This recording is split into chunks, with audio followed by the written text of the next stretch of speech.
Hey, it's Miles O'Brien once again, and right now I'm in Columbus, Ohio, but you don't care about that. I'm just here on business, and what we have right there is Scott Parazynski, astronaut, mountaineer, adventurer, and sporty guy at Everest Base Camp on a beautiful day once again. It's morning time for him. It's a little after 11 p.m. Eastern Time. Scott, before we get into some questions from Twitterers and from Facebook folks out there who've been following you, give us a little 360. Tell us where you are, what you're seeing behind you there. Well, first of all, Miles, I do care that you're in Columbus, Ohio, and good for you there.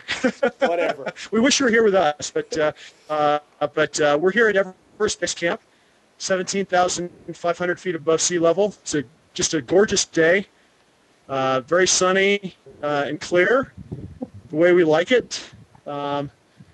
And you can see just ginormous peaks all around us.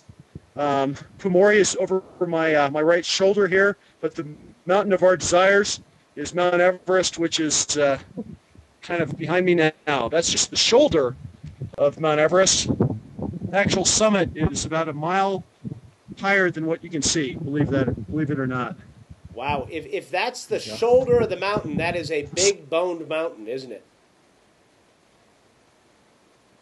Yes, it is. Well said. Well said. All right, let's. We're going to talk about. I tell you what, we'll get to the questions in a second. I want to hear a little bit more about where you're up to. We're not going to see you for a couple of days, at least on the video chats. You're going to actually go down. You're going into thicker air. Tell us about that and why you're doing that.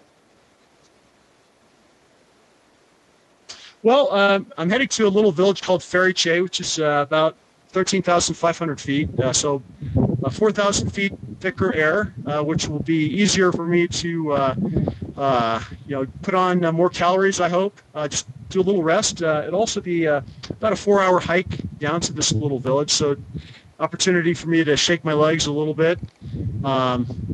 So I'll spend 2 nights down in Che, and then come back up to base camp here on May 3rd. Sort through gear one final time, do a few repairs on a few things, and then we'll wait for the weather window. Ideally, what I'm looking to do is a summit on May 9th.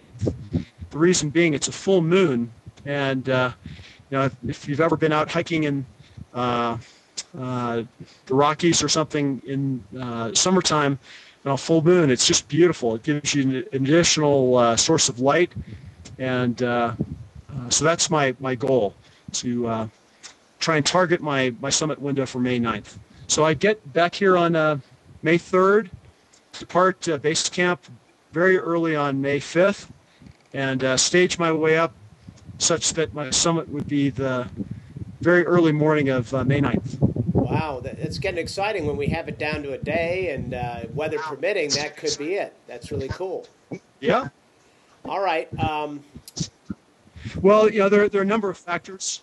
Yeah. Wind and temperatures aloft are a big factor for us right now. So we're just looking at very early forecasts that don't give us any real confidence in that date yet. But fingers are crossed for the 9th. Yeah. We'll see. So far, you've been fairly lucky on the weather, haven't you? Generally. We certainly have. It's been a very clear, calm spring, so the ships have been able to set up the route without any real difficulties thus far. We had one weather scare where we ran off the mountain kind of quickly. It turned out to be a non-event, so hoping for more of the same. All right, let's get to some questions from the social networks. These came from Twitter and from Facebook. Neil Patel sent this one via Facebook. He said, how long does it take to acclimate to a new atmospheric elevation so that the climbers don't develop hypoxia and hyperventilation?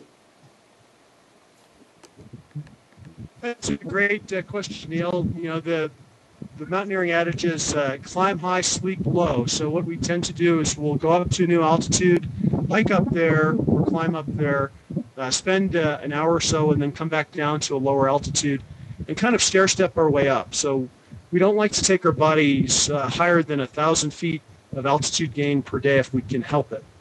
On summit day, we blow all those rules way out of the water. We have to leave our high camp, which is at about 26,500 feet, and we go to the top at 29,000 feet. So that's a huge altitude gain for one day. But we're not going to spend any time up there. If I'm lucky, I'll spend maybe 45 minutes. Yeah. I have a lot of special pictures and things like that I'd like to do, but if the weather's not right, I may only spend a couple of minutes to take one happy, snappy, photo at the top and get the heck out of there. All right, make sure you don't have the lens cap on. And by the way, Neil and everybody else, if you want to see the method to this whole thing, the method to the madness, if you will, check out the link below, which I'll put down there. It's to Scott's Spot satellite tracking page. You can actually watch his footsteps. He's got a device with him that communicates with the Global Star satellite network and literally leaves an electronic trail of breadcrumbs. You can actually see when he's going up and down. There's a topographic map, and there have been, full disclosure here, they've helped sponsor this whole thing for us, and so we'd love for you to check it out and check out that Spot page. It's very cool. Next question comes from Terry Kathleen Kirchhoff, and she has this. What is the average cost to participate in a successful climb for an American? I think it's the same cost whether they're successful or not, right? I mean, either way, you pay the same amount, right? That's right. Yeah, the cost of entry doesn't guarantee success. No guarantees. And I can tell you, Terry, that I was here last year and I got quite close to the summit, but I still paid full price. I'm back again this year with sponsors, thankfully, because I can't get another home equity loan. But it varies on the it varies on the outfitter. You can go kind of low budget, and then you can actually go with Western guides and all sorts of bells and whistles. I'm here with the International Mountain Guides, and the way I'm approaching this mountain is with a personal Sherpa. So I have a real superstar. His name is Danuru. He's been to the summit 10 times, and he's my sidekick. And whenever I'm on the mountain, he's there with me. So I feel very, very confident in his abilities and in our ability as a team to safely summit and return. But as you can imagine, this is a very complicated endeavor. There's all the food and logistics and tents and things here at base camp for a couple of months. Plus, there are tents and ropes and oxygen and food and other specialized gear up high. So it's a very expensive endeavor. So for a climb like mine, it's about $40,000 per person. But some people will pay, $80, $90, even $100,000 with a guide to go to the top of this mountain. And again, there's no guarantee that you're going to make it, so you may have to repeat. Wow, no guarantees. That just proves that everything about Everest is big. And by the way, when you come back from your from your little trip, we need to get De Niro to join you for one of these sessions, because I'm